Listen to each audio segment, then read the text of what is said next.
Prats-de-Molló concentre toutes ses énergies dans un seul but, être autonome.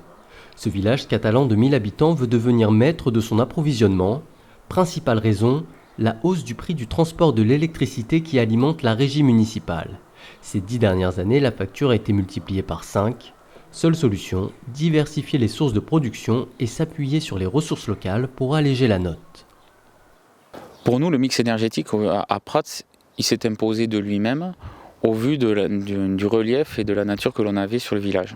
C'est-à-dire on a du soleil, on a la rivière, on a la montagne, on a des agriculteurs et on a des citoyens. Notre but, c'était pas de créer de grosses productions, c'était de créer de petites productions avec un double emploi à chaque fois. Prats-de-Molló dispose d'une particularité, une régie électrique municipale.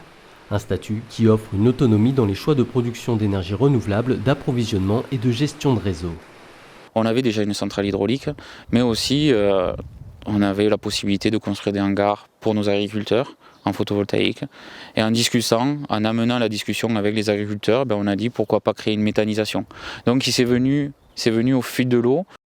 Pour soutenir sa transition énergétique, la commune s'est dotée d'une société d'économie mixte codétenue par la mairie, la régie et un collectif de citoyens dont 10% des habitants sont adhérents.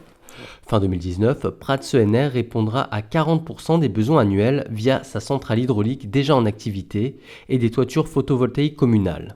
À chaque production sa filiale, avec l'hydraulique, l'énergie photovoltaïque et la méthanisation. Objectif en 2022, couvrir 100% des besoins. Les citoyens sont engagés et ont un rôle central en tant qu'investisseurs ou acteurs. C'est notamment le cas des agriculteurs, sans lesquels la construction d'une dizaine de hangars avec toiture photovoltaïque ne pourrait se faire. Pour nous, la possibilité de poser les panneaux solaires sur les bâtiments, c'est déjà une garantie un peu financière pour l'équilibre de notre structure. Et ensuite, c'est vrai que produire de l'énergie, aujourd'hui, on sait que l'énergie va augmenter à tous les niveaux, notamment l'électricité. Pour la commune, c'est un plus, quoi. Et nous, on est habitants de cette commune, on y paye des impôts. Et pour nous, c'est un peu comme un devoir, mais même un droit de pouvoir participer à ce projet, quoi. Prats-de-Molló devra fournir 6,7 GWh pour couvrir l'équivalent de sa consommation annuelle. Afin de pallier aux variations de production, la régie souhaite proposer un tarif dynamique de l'électricité favorisant l'autoconsommation. Elle expérimente aussi des moyens technologiques indiquant la production pour que les habitants adaptent au mieux leur consommation. Dans cette démarche, positionnant la donnée au cœur de la question énergétique, Prats est accompagné par un collectif de chercheurs.